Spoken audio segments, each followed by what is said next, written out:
Поздрав за малката принцеса Мелина, којато навршва 4 годинки. Поздраве од чичо Цеци и леле Латина. По случај нејниот рожден ден да бъде благословена и Бог да ги пази, и пожелават најпрекрасното и щастливо детство.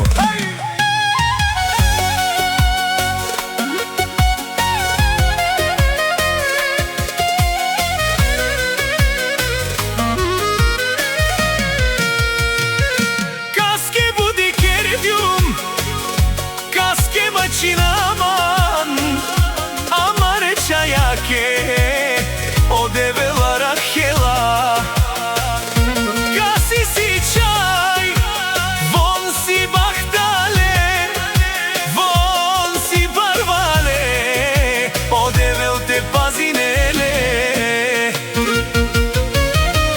odevel višao da smange, ke šuže čajaja.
Тате Цеци казва: благословен съм с прекрасна дъщеря Нелина.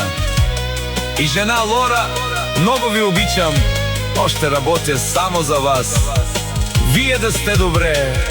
Яша!